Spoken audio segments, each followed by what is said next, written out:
Monsieur le Président de la République, voilà donc plus de 20 ans que Jean Moulin partit par un temps de décembre, sans doute semblable à celui-ci, pour être parachuté sur la terre de Provence et devenir le chef d'un peuple de la nuit. Sans la cérémonie d'aujourd'hui, combien d'enfants de France sauraient son nom? Il ne le retrouva lui-même que pour être tué, et depuis sont nés 16 millions d'enfants. Puissent les commémorations des deux guerres s'achever par la résurrection du peuple d'ombre, et que cet homme animant, qu'il symbolise et qu'il fait entrer ici comme un humble garde solennel autour de son corps de mort.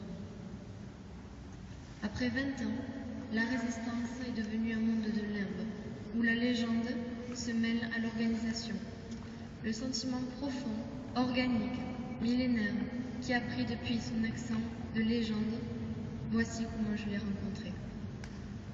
Dans un village de Corrèze, les Allemands avaient tué des combattants du maquis et donné ordre aux mères de les faire enterrer en secret à l'aube.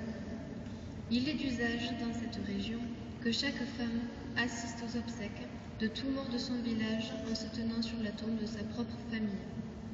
Nul ne connaissait ces morts, qui étaient des Alsaciens, quand ils atteignirent le cimetière, portés par nos paysans, sous la garde menaçante des mitraillettes allemandes.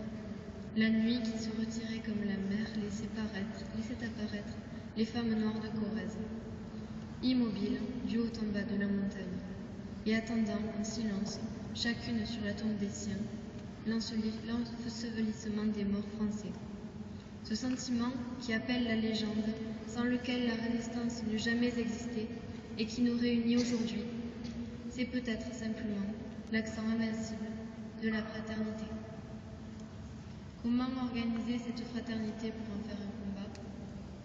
Lorsque le 1er janvier 1942, Jean Moulin fut parachuté en France, la résistance n'était encore qu'un désordre de courage, une presse clandestine, une source d'information, une conspiration pour rassembler ces troupes qui n'existaient pas encore. Coordonnateur de la résistance en zone sud, Jean Moulin en devenait le chef.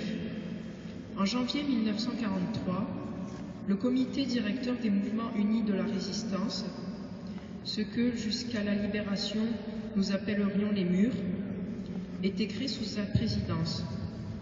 En février, il repartait pour Londres avec le général de Lestrin, chef de l'armée secrète, et Jacques d'Alsace. Et pendant que De Gaulle lui donnait l'accolade, une larme lourde de reconnaissance, de fierté et de farouche volonté coulait doucement le long de la joue pâle de notre camarade Moulin. Comme il avait la tête levée, nous pouvions voir encore, au travers de sa gorge, les traces du coup de rasoir qu'il s'était donné en 1940 pour éviter de céder sous les tortures de l'ennemi. Les tortures de l'ennemi. En mars, chargé de constituer et de présider le Conseil national de la résistance, Jean Moulin monte dans l'avion qui va le parachuter au nord de Roanne. La résistance grandit. Les réfractaires du travail obligatoire vont bientôt remplir nos maquis. La Gestapo grandit aussi. La milice est partout. C'est le temps où, dans les campagnes, nous interrogeons les aboiements des chiens au fond de la nuit. Le temps où les parachutes multicolores, chargés d'armes et de cigarettes, tombent du ciel dans la lueur des feux des clairières ou des causses. Le temps des caves et des cris désespérés que poussent les torturés avec des voix d'enfants. La grande lutte des ténèbres a commencé. Le 27 mai 1943 a lieu à Paris, rue du Four, la première réunion du Conseil national de la résistance. Au péril quotidien de la vie de chacun de ses membres, le 9 juin, le général de Lestrin, chef de l'armée secrète enfin unifiée, est à Paris. Aucun successeur ne s'impose, ce qui est fréquent dans la clandestinité. Jean Moulin aura dit maintes fois, avant l'arrivée de Sereul, « Si j'étais pris, je n'aurais même pas eu le temps de mettre un adjoint au courant. Il veut donc désigner ce successeur avec l'accord des mouvements, notamment de ceux de la zone sud. Il rencontrera leurs délégués le 21 à Caluire. Il y attend en effet, la Gestapo aussi. Le jour où, au fort Montluc à Lyon, après avoir fait torturer l'agent de la Gestapo, lui tend de quoi écrire, puisqu'il ne peut plus parler. Jean Moulin dessine la caricature de son bourreau. Pour la terrible suite, écoutons simplement les mots de sa sœur. Son rôle est joué et son calvaire commence. Bafoué, sauvagement frappé, la tête en sang, les organes éclatés, il atteint les limites de la souffrance humaine, sans jamais trahir un seul secret. Lui qui les savait tous. Comprenons bien que, pendant les quelques jours où il pouvait encore parler ou écrire, le destin de la résistance est suspendu au courage de cet homme. Comme le dit Madame Moulin, il savait tout. Georges Bidault prendra sa succession. Mais voici la victoire de ce silence atrocement payé. Le destin bascule. Chef de la résistance martyrisé dans des caves hideuses, regarde les yeux disparus de toutes ces femmes noires qui veillent nos compagnons. Elles portent le deuil de la France et le tien.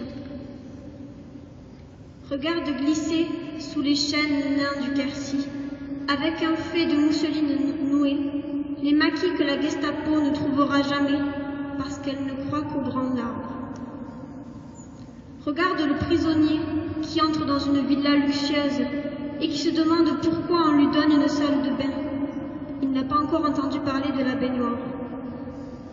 Pauvre roi, supplicié des ombres, regarde ton peuple d'ombre se lever dans la nuit de juin constellée de tortures. Voici le fracas des chars allemands qui remontent vers la Normandie à travers les longues plaines des bestiaux réveillés. Grâce à toi, les chars n'arriveront jamais à temps. Et quand la trouée des Alliés commence, regarde, préfet surgit de toutes les villes de France, les commissaires de la République, lorsqu'on les a tués. Tu as envié, comme nous, les clochards épiques de Leclerc. Regarde, combattant, tes clochards sortir à quatre pattes de leur maquis de chêne et arrêter avec leurs mains paysannes formées de bazookas l'une des premières divisions cuirassées de l'Empire hitlérien, la division Das Reich.